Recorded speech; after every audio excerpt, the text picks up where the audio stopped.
one of the original things that I wanted to do was talk about the movies and books and TV shows that we're loving. So, Ashley, you recently binged The Handmaid's Tale. You're really... Oh my gosh. Yes. And then you were depressed. Hilarious. How was your mental state? So basically my sweet friend Scott came over and he was like, I'm trying to figure out how to not spend as much money on cable. Scott Cornett? So like, we need to set up. Yeah, Scott Cornett. You know, Scott Cornett knows, he grew up with my cousin Regina in Alabama. Way to bring that back. So Scott's like, hun, we need to set up a Roku so you can just get rid of some of these cable boxes you have. I was like, sounds great. So we set it up, and then he's like, I want you to download Hulu. I want you to watch The Handmaid's Tale. And I've sort of steered clear of it because it just made me nervous for some reason. As a woman, yeah. There's just a lot. It's hard to watch. But man. Anyway, so I watched one episode, and then in a week, I'd watched up through season 3, episode 9, and was up to date at that point. So we're now on episode 11 this past week, or 12, and I think next week's the season finale. But and it's already been renewed for season 4. But it's really hard to watch, and I was really in a funk there for about a couple of weeks, and we were like, maybe it's because I just binge watched the entire 3 seasons of Handmaid's Tale, and there's just a lot of dark, hard stuff in there. Yeah, I mean, you can get it on the news. I get enough Handmaid's Tale on the news, honestly. It's a great show. It's just season 3 I've really liked because it's just not as much of the dark stuff. It's just they're trying to figure out destroying Gilead, basically. But anyway, the acting on it's incredible. There's this actor, his character is Nick, that I'm like, hey, buddy. Oh, do you think he's sexually attractive? I think he's attractive, Hunter. And then it's so funny though. This is how you can tell that Scott and my friend Kat Nail and I are really into Handmaid's Tale, because Kat and I message back and forth about it as we're watching it. And when I was we Marco Polo each other all the time, which is an app where you can video chat. And so I said, she and I were messaging the other day, and she's like, oh, what are you doing this weekend? I said, well, I'm headed to Canada. She goes, maybe you'll see the Waterfords. The Waterfords are some of the main characters in the show that are currently in Canada. Yeah. And I was like, she goes, oh my gosh, I actually just thought of them as real people and that you might see them in Canada. I'm like, what is going on? That's when you know you're into a show. It's like how I look at Friends, and I feel like I'm really friends with friends, you know? Oh, 100%. Like when I go back and watch Dallas, the TV show from the 80s, it's like going back and visiting my family. Like I totally consider the Ewings to be family members. Totally. I know that you do. 100%. And I miss them, when I'm away from them. So anyway, that's been great. I'm trying to think of anything else I've binge watched lately. Mostly, I've watched a lot of episodes of Friends again. For comfort. And because I needed Did you watch the episode? Did you watch the episode that Beth is in? We need to find that episode. Beth Grant was on Friends. We'll have to Google that. I think that was early in the season. And I typically now, even though I have all 10 seasons of Friends on DVD, I go back and start like season 5 and watch the second half. Like I'll just start there. For shows like Friends and even Dallas, there are different eras and there are different feels to the show. And sometimes you want a certain feel or of a show, and you go back to that.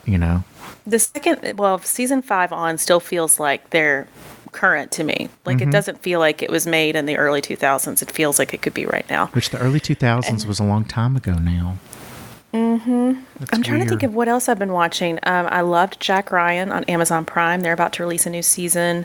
I watched that one weekend. I didn't watch that. You need to watch that. And then I just watched, there's a new movie on Netflix called The Red Sea Motel. Oh. And it's based off true events that happened as, I think they were Israelis, I'm going to say CIA, but Israeli intelligence officers that went undercover in this hotel and were smuggling out, and by smuggling, like underground railroad type stuff, getting refugees out of the country through the guise of this hotel. So I can't remember what country it was. It wasn't Congo. Different part of the world. But We may have to edit that part. Can we edit this? No, we're not when I editing say something anything dumb? here. So when I say something dumb, and No, I we're get not my, editing and anything. I mess This up my is geography. these are our family members. So on Patreon. That's true. You'll forgive me if I misspeak, but so yeah, it's a great The Red Sea Motel. I just watched it last weekend. It's great. Clearly, I'm into dramas right now. You are, which I don't. Well, I guess I like drama. I've been watching Pose on FX, which I don't know if you've ever watched that. I haven't watched that. But it's What is about it? the ball. Well, the drag balls in New York in the 80s, which inspired Madonna's song Vogue.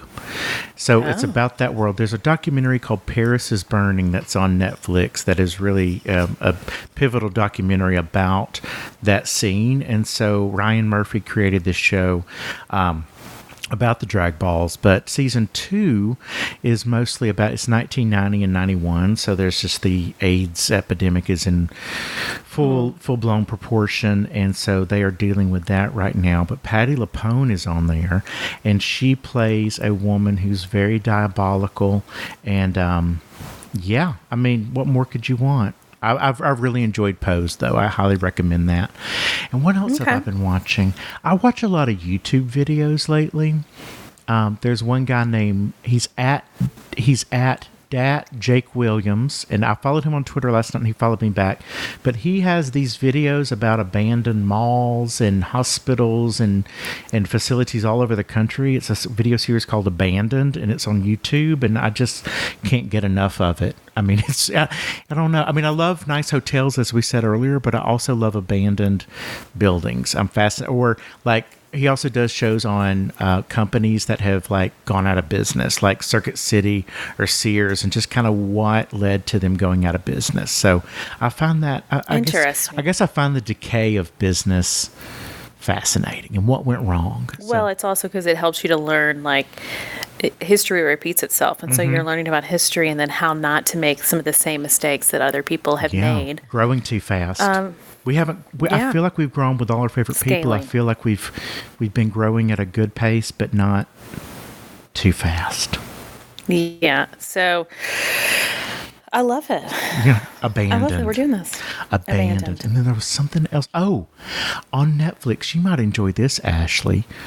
There's a Netflix documentary I finally got around to watching about the makeup artist Kevyn Aucoin. Have you heard of him? He had the makeup books. Oh yeah, Kevyn Aucoin. Faces. Wasn't that Jennifer? That was Jennifer Aniston. He did everybody's makeup. He did Gwyneth Paltrow when she won her Oscar. He was doing Jennifer Lopez, Tina Turner, Cher.